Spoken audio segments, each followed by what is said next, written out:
Alright, welcome to part 2 of Storyboards Basics. So we have here again the film aspect ratios, film slash video. And what I wanted to cover real quick, I forgot to mention last time, was that the 16 by 9, the 4 by 3, for example, the 2.39 by 1, all of these represent the X and Y axis along here. So 16:9 is 16 across here and 9 up.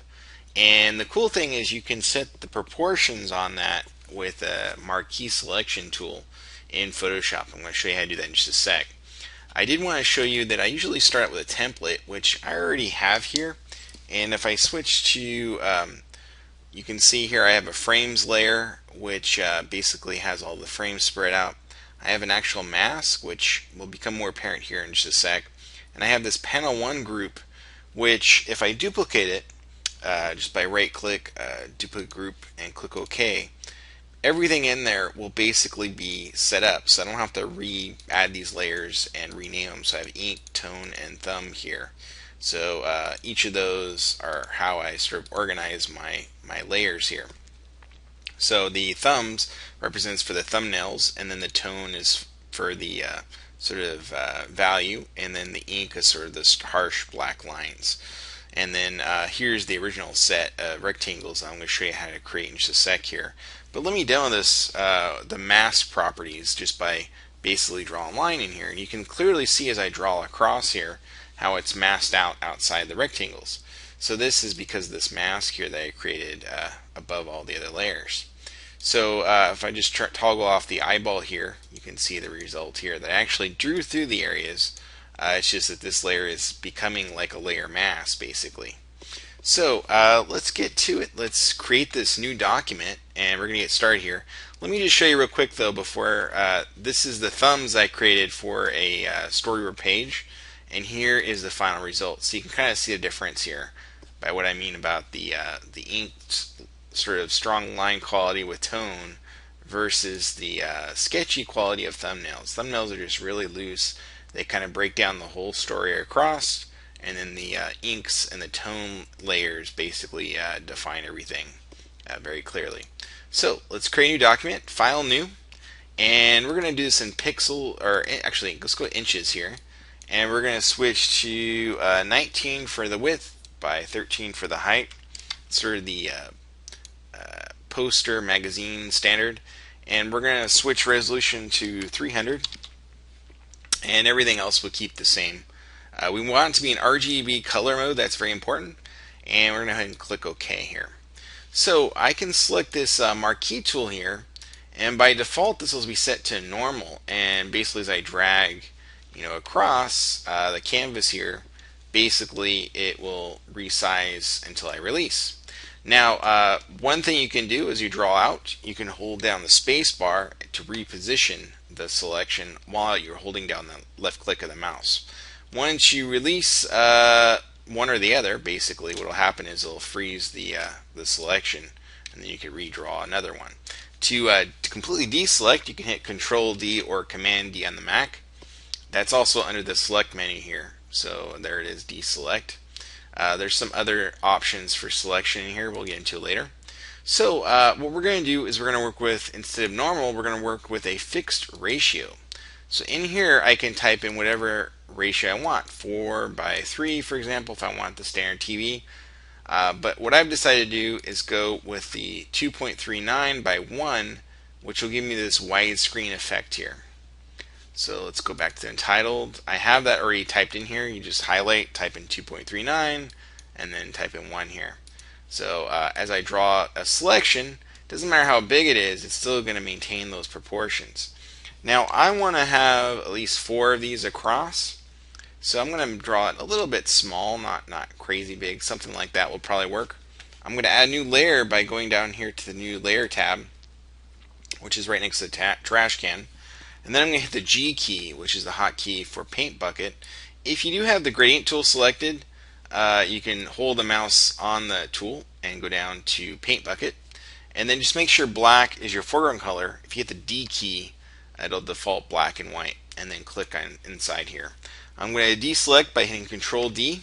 Now I have a single square here, or rectangle I should say, And what I'm going to do is I'm going to click on my selection tool, the move tool here at the top, and I'm going to hold two tools at the same time. I'm going to hold down Alt and Shift, that would be Option and Shift on a Mac, and drag across until I get four of these. So I'm going to click and release, and then click and release. I'm leaving a little bit of space between each one. Now it doesn't matter if there was more than the other because I'm going to use the align tools to kind of distribute these equally. Now if I had one of these down a little bit further like this, I could hold Shift, I click on the top layer, hold Shift to select the bottom, and then use these align tools here. So if I click on the middle one of the first group here, what it's going to do is it's going to shift all of them so they all horizontally align across there. The next one is going to be the end slots here. As I click on this, it'll distribute them equally across. So now I have a group of four. So now what I can do is I can merge these. They're still selected here.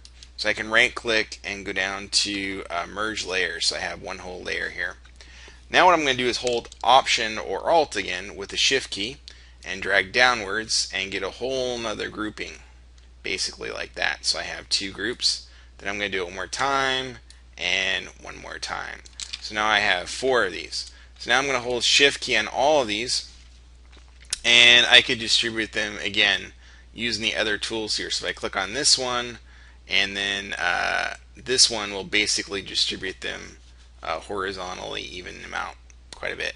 Now they're all selected here. I can now hold the Shift key and arrow down to kind of give me a little bit of space on the top if I want to have a title, for example. There is enough space below each panel to add writing, which is cool. And at this point I'm going to right click and basically merge all these layers. So now it's one whole layer here. Now here's the trick. I'm going to add a new layer next to trash can, and I'm going to hold the Control key and click on the thumbnail of the previous layer. So I'm going to click on that, and you'll see it's a selection. Okay.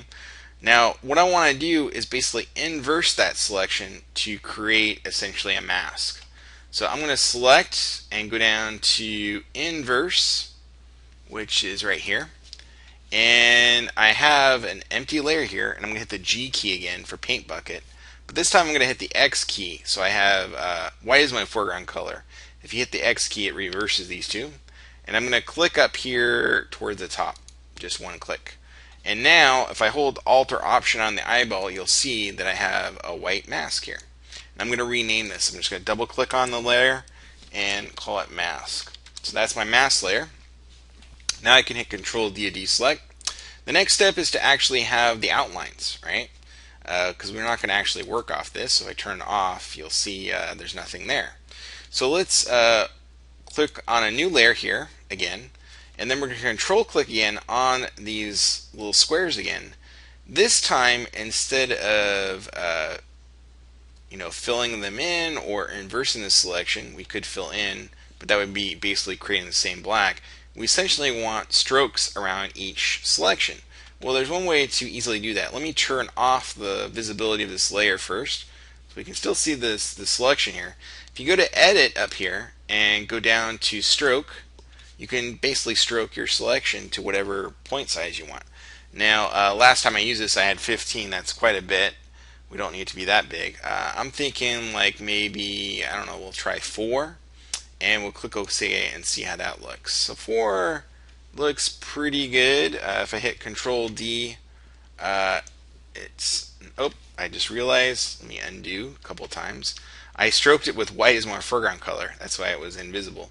So we've got to make sure black is our foreground color before we do this. So let's go to Edit, click on Fill again. And again, I'm on that empty layer. And, Edit and Stroke, not Fill. And we're going to try that 4 pixels one more time. Click OK. Now we can see the line around the outside. So if I hit Control D, you can see it pretty clearly.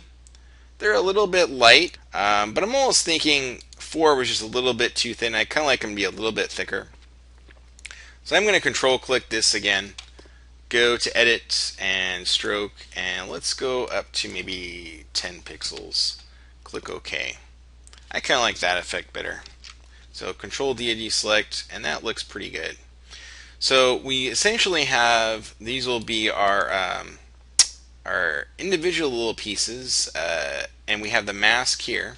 So if I actually drew inside here, I'm going to hit the B key and draw inside one of these, you'll see that it is masked off, right? It's going through. So we have essentially done our duty, except we don't have that layer. If you remember the in my template here, which is this one, I have this panel 1 group with the ink, tone, and thumb.